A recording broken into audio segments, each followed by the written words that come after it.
আমাদের মধ্যে অনেকেই আছেন যারা ডিম কেনার সময় একটু হলেও চিন্তায় পড়ে যান যে লাল বা বাদামি ডিম কিনবো নাকি সাদা ডিম কিনবো, কোন ডিমে পুষ্টিগুণ বেশি থাকে, লাল নাকি সাদা ডিমে। আবার আমরা এটাও ভাবি যে লাল ডিমের দাম যেহেতু একটু বেশি তার মানে পুষ্টিগুণও বেশি, আর সাদা ডিমের দাম যেহেতু তুলনামূলকভাবে একটু কম তার মানে পুষ্টিগুণও কম।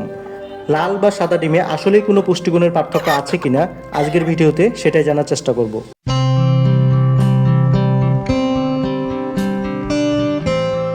ডিম এমন একটি পুষ্টিগুণ সমৃদ্ধ খাবার যা দিয়ে আপনার দেহের প্রায় 70% নিউট্রিশন পূরণ করতে পারেন। ডিমকে পৃথিবীর মধ্যে রেফারেন্স প্রোটিন বলা হয়, কারণ অন্য অনেকগুলো প্রোটিনকে এটা পূরণ করতে পারে। ডিমের সাদা অংশটা পুরোটা প্রোটিন এবং সেখান থেকে আমরা অ্যালবুমিন পেয়ে থাকি। ডিমের কুসুমের মধ্যে তার কালারের জন্য vitamin A, D, E, K, fat soluble এবং ওয়াটার সুলেবল প্রত্যেকটা ভিটামিন থাকে, এবং খুব গুরুত্বপূর্ণ মাল্টিমিনারেলস যেমন জিঙ্ক, সেলেনিয়াম, আয়রন এবং ভিটামিন বি কমপ্লেক্স থাকে। ডিমের কুসুমের মধ্যে খুব গুরুত্বপূর্ণ একটি উপাদান হলো কোলিন।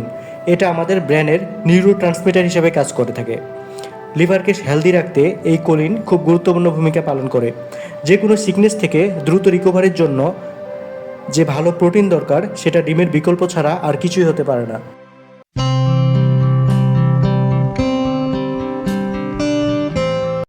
ডিমের রং মুরগির জাত ও জিনের উপর নির্ভর করে। সাধারণত সাদা পালকের মুরগির ডিম সাদা এবং গাঢ় রঙের পালকের ডিম লাল হয়ে থাকে। আবার লেঘর্ন জাতের মুরগি বিভিন্ন রঙের হলেও তারা সবাই সাদা ডিম পারে। আবার সাদা মুরগিও লাল ডিম পেড়ে থাকে। ডিমের খোসার রং বাদামি হয় মূলত মুরগির জরায়ের মধ্যে থাকা সেল গ্ল্যান্ডের কারণে। প্রথমে মুরগির গর্ভে ডিমের কুসুম তৈরি হয়, তারপর 3 ঘন্টা ধরে তৈরি হয় কুসুমের চারপাশে সাদা অংশ বা অ্যালবুমিন। এরপর 1 ঘন্টারও বেশি সময় ধরে তৈরি হয় খোসার নিচের ঝিল্লি। এরপর ডিমটি লেজের কাছাকাছি থাকা সেল গ্ল্যান্ডে চলে আসে। এখানে তৈরি হয় উপরের শক্ত খোসা।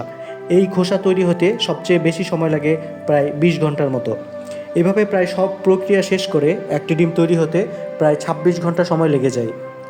সব ডিমের খোলস শুরুর দিকে সাদাই থাকে।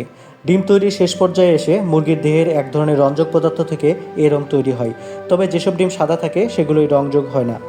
আবার মুরগির বয়স যত বাড়তে থাকে এবং তারা যদি স্ট্রেস কন্ডিশনের মধ্যে দিয়ে যায় তাহলে ডিমের রং সাদা হয়ে থাকে।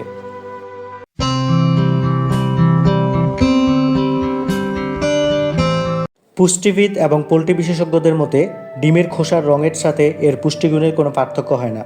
তবে লাল ডিমে ওমেগা-3 ফ্যাটি অ্যাসিড সামান্য বেশি রয়েছে এবং এই পার্থক্য এতটাই সামান্য যে তাতে খুব একটা ফারাক হয় না। সেক্ষেত্রে বলা যায় দুই রঙের ডিমেই পুষ্টিগুণ প্রায় সমান। তাই ডিম যে রঙেরই হোক না কেন আপনি নিশ্চিন্তে খেতে পারেন।